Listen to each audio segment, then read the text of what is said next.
gives you several tools and controls to edit your photos. For example, you can make color corrections, crop images, rotate images, and even remove objects from images. However, none of the changes that you make will destroy your original image. Remember, in Lightroom, all changes you make are listed with your image in the catalog, but not applied to the image until you export it.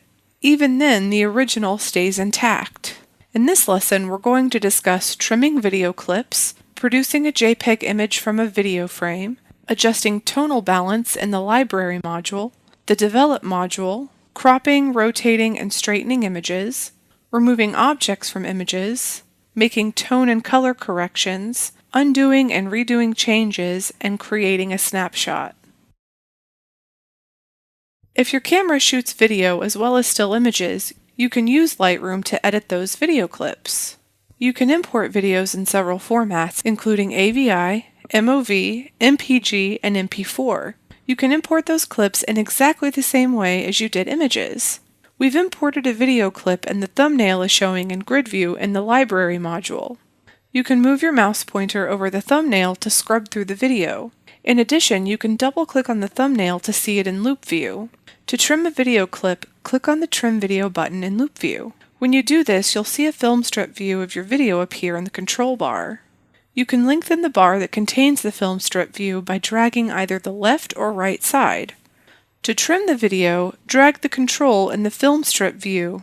You can see the time count on the left-hand side. Drag to the spot where you want to start your trim. Move the marker on the left-hand side to the Start Trim location. Now drag the marker on the right side inward until you reach the desired End Trim location. Now you can press play to view the trimmed video.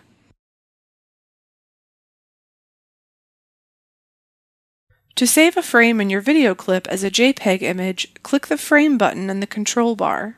Select Capture Frame from the context menu. If you go to the Catalog panel and select All Photographs, you'll see the frame appear as a JPEG with your other images in grid view. Throughout this lesson, we're going to discuss how to edit and make adjustments to your images. Most of the edits and adjustments you will make will be made in the Develop module. However, some can be made in the Library module. For example, you can adjust the lighting and tonal balance of images in the Library module. If you're following along with this course in Lightroom, you should already be in Library mode. Go to the Catalog panel in the left panel group and make sure either Previous Import or All Photographs is open. Next, go to the film strip. Hold your mouse pointer over one of your images in the film strip. You can select any image you wish. When you do this, you'll see the file name and details appear in a tooltip. The file name is shown in the status bar above the film strip as well. Double-click on the image so it opens in loop view. Expand both the Histogram and Quick Develop panels in the right panel group. Then go to the Quick Develop panel. Any edits and adjustments that you can make in the Library module will be made in the Quick Develop panel. Click the Auto Tone button. As you click it, watch the tone distribution curve shift in the Histogram panel. You can now see how the tone of our image has changed. Since most of the edits and adjustments you'll make to images will be made in the Develop module, let's switch to the Develop module now by clicking Develop in the top panel. There are two views that you can use in the work area of the Develop module, Loop View and Before and After. The Loop View allows you to work with one image. In Before and After, you have different layout options to help you compare the original version of your image with the edited version that you create. In the right panel group, you'll find your editing and adjustment tools. The panels are listed in the order that you'll use them as you work with your images. This creates an efficient workflow and makes it easier for you to accomplish what you need to do. Before you start to crop images, it helps if you create a bigger work area for yourself by hiding the film strip and the left panel group. You can do this by clicking Shift-Tab to hide everything and then open up the right panel again. Go into Loop View if you're not already there. Now click the Crop Overlay tool button. This is right below the histogram panel. When you click the button, you'll see a crop overlay rectangle appear over your image in the work area. If you can see the info overlay in the upper left-hand corner, disable that now by going back to Library mode. Right-click on the image in the work area and then select View Options from the context menu. Uncheck Show Info Overlay under the Loop View tab. Click the X in the upper right-hand corner to close the window. Then return to the Develop module. You may need to go back to Loop View and then click on the Crop Overlay button again. When you click on the Crop Overlay tool, you'll see a control pane appear above the Basic panel. Go to the Aspect menu. Select Original. If the padlock icon is unlocked, click to close it. This constrains the aspect ratio and prevents distorting your image. To rotate the image, drag outside of the crop rectangle. In other words, hover your mouse in the work area near the image, but not over it. You'll see your pointer change to a curved two-way arrow. Click and drag your mouse to rotate the image. To straighten the image, use the Angle slider. It should be at 0 for a straight image. To crop your image, click and drag inward on one of the handles. The handles appear in each of the four corners, then at the top center, bottom center, left center, and right center. You can use different handles to crop the image. Release your mouse button when you've achieved the desired crop. Now click the Overlay tool again to finalize the crop. Let's say that we want to remove this object from the bottom of the image. To do this, first display the left panel group. Go to the Navigator panel and select 1 to 2 from the Zoom Level menu. Now make sure your image is in Loop View. Go to the right panel group and click on the Spot Removal tool. Click Clone. Next, hover your mouse over your image. If the crosshairs are not covering the object you want to remove, you may want to increase the size of your brush.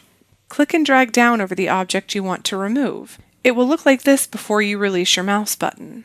When you're finished, release your mouse button. You can see our source area on the right. This is the area of the image Lightroom used to cover the object we wanted to remove. You can also see the clone over the object. The circles in the middle are brush spot marker pens. Click H to get rid of the brush spot marker pens. If we wanted to use a new source area, we would right-click on a marker pen and select New Source from the context menu. You can also click Heal in the Tool Options pane to change the brush mode to adjust the active spot in your image. Simply click on the area you want to heal. You can also press the left and right bracket to change the size of your brush. Take time to practice using the Spot Removal tool and Healing Brush. You'll find that you'll use the Spot Removal tool to remove an object, then adjust the feather and opacity settings in the Healing Brush tool to help blend it all together. Note, if you want to remove a small area such as a pimple on someone's face, you can simply click on that area using the Spot Removal tool. Just make sure you have the correct size brush. The size of the brush does not need to be larger than the area you want to remove.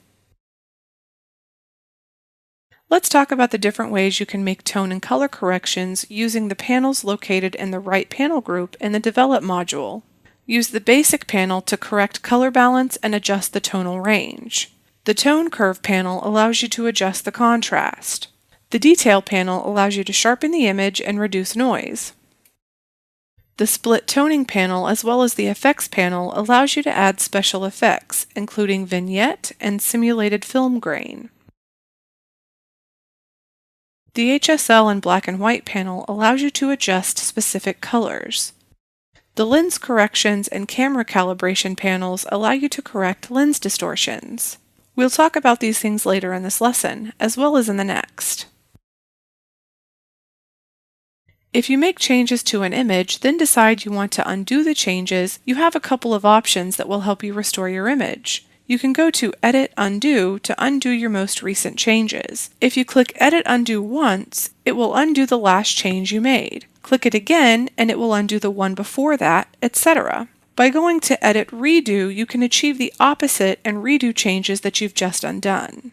However, if you want to restore an image to an earlier state that goes too far back for Edit Undo to fix, you can use the History panel in the left panel group. Here you can see the list of our changes.